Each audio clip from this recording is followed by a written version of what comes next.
2 Kings 16.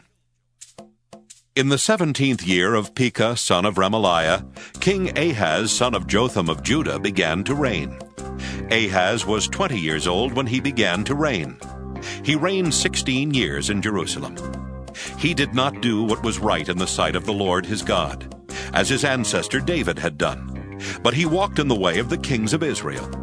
He even made his son pass through fire, according to the abominable practices of the nations whom the Lord drove out before the people of Israel. He sacrificed and made offerings on the high places, on the hills, and under every green tree. Then King Rezin of Aram and King Pekah son of Remaliah of Israel came up to wage war on Jerusalem. They besieged Ahaz but could not conquer him. At that time the king of Edom recovered Elath for Edom, and drove the Judeans from Elath. And the Edomites came to Elath, where they live to this day.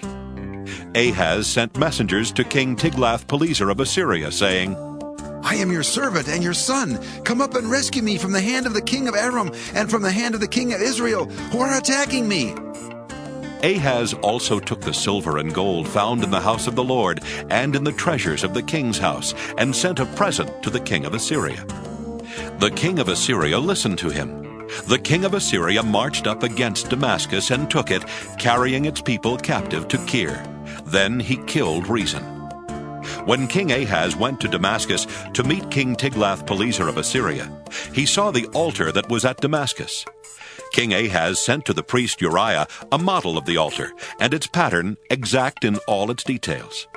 The priest Uriah built the altar, in accordance with all that King Ahaz had sent from Damascus. Just so did the priest Uriah build it, before King Ahaz arrived from Damascus. When the king came from Damascus, the king viewed the altar.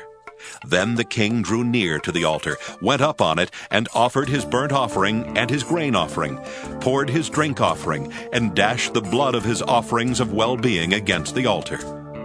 The bronze altar that was before the Lord he removed from the front of the house, from the place between his altar and the house of the Lord, and put it on the north side of his altar. King Ahaz commanded the priest Uriah, saying, Upon the great altar offer the morning burnt offering and the evening grain offering, and the king's burnt offering and his grain offering, with the burnt offering of all the people of the land, their grain offering and their drink offering. Then dash against it all the blood of the burnt offering and all the blood of the sacrifice. But the bronze altar shall be for me to inquire by. The priest Uriah did everything that King Ahaz commanded. Then King Ahaz cut off the frames of the stands and removed the laver from them. He removed the sea from the bronze oxen that were under it and put it on a pediment of stone. The covered portal for use on the Sabbath that had been built inside the palace and the outer entrance for the king he removed from the house of the Lord.